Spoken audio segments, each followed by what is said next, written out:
In this video, I'm going to turn the perspective the other way around. In just about every video we look at, we talk about what it takes to be an excellent business, to be an excellent business owner. What are the traits? What are the attributes? What are the things we need to be doing to be excellent in the businesses we are building? But in this video, I'm going to talk about what I believe you should be receiving from your advisors.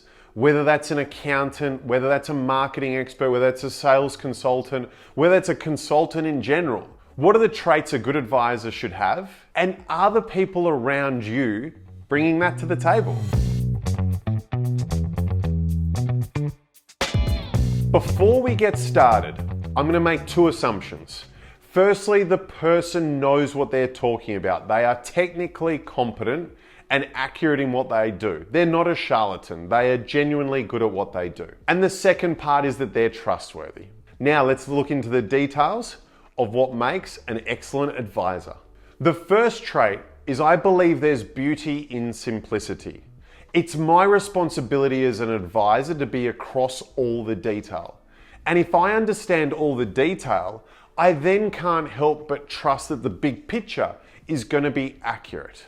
But do I want to bombard people with heaps of detail and heaps of minutia? The reality is, a good advisor will tell you, this is what this is telling me, this is what it means, and this is what you need to do as a result of that. There's a cycle that we use within our business to make sure that we're making sense to our clients and the clients understand. The first step is identify strengths and weaknesses. The second part is ensuring the management team we're working with understands the strengths and the weaknesses. It's all well and good for us to say these things are there, but do they actually agree that they are there, whether that's a positive or a negative? The third factor is then influencing people's behaviors to enhance strengths or mitigate weaknesses.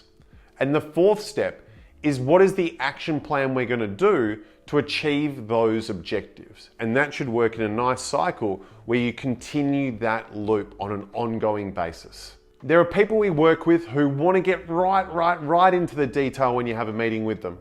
And then there's other people who want to stay high level. There's no right or wrong way to approach it. The key part is that all the successful people we work with are details orientated. But it doesn't necessarily mean in that meeting you have to get right down into the details. So there's not necessarily a correlation between if you ask super granular questions that you're going to be more successful than someone who's high level in their approach. The key part as an advisor is making sure the individuals you're working with understand what you're sharing with them. To put it bluntly, I believe people who bombard you with jargon and over information and try to almost make you feel a little bit silly are very similar to bullies. They don't really know what they're talking about and hope to overwhelm you with information to essentially make you go away or to answer your question or to, in reality, hope that you give up on pressing around that question. I believe there's beauty in simplicity and taking something that's exceptionally complex and making that as simple as possible. The second trait of an excellent advisor is they can make big decisions seem very clear, if that is possible. Personally, we've been lucky as a business to help many business owners make very big business decisions. And I mean big relative to the size of their business. So for some businesses, that might be in the tens of thousands of dollars. For other businesses, that might be in the millions of dollars. But the point is, we help them make those decisions. And sometimes in a very quick fashion.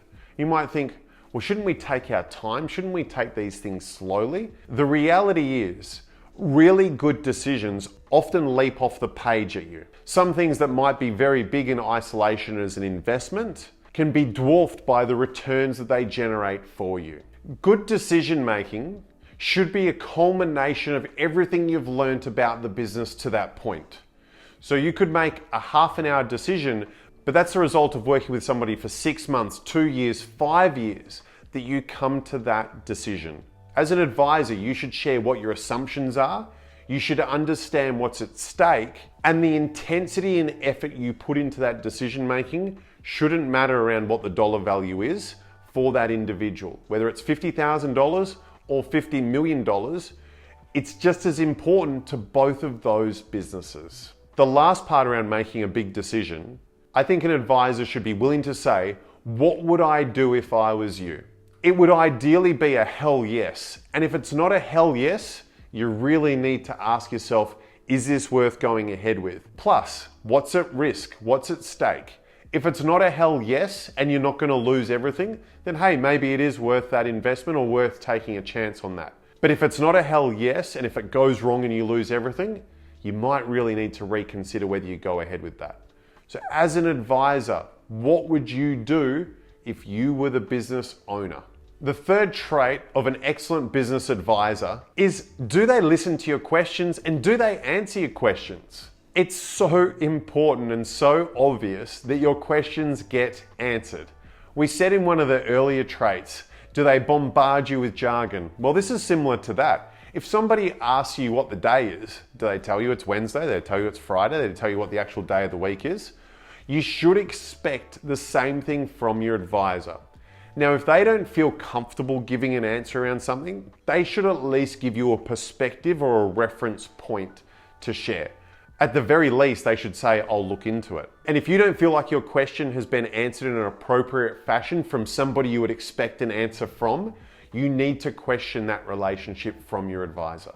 The fourth and final trait of what I believe an excellent advisor is they give us stuff. They really care about your business. One thing we always tell people is the reality is it's impossible for me to care as much as you do about your business. That's your baby, that's your child that you've built from the ground up. But I promise that we'll give us stuff and we will care about your business.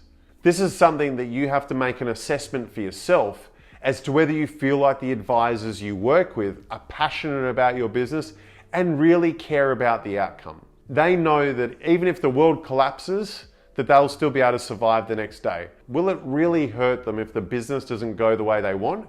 And do they genuinely celebrate the success that you have as a business owner and for what you achieve with your team?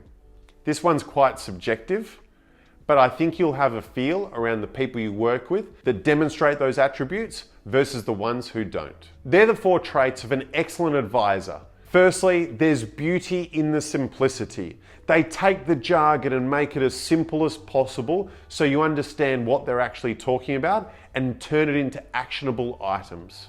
Secondly, they can make big decisions seem very easily if that is possible. And if it's not possible, it might not be a path you want to go down. The third is, do they answer your questions? Or do they fob them off, ignore them, or try to do workarounds to pretend that they've answered them?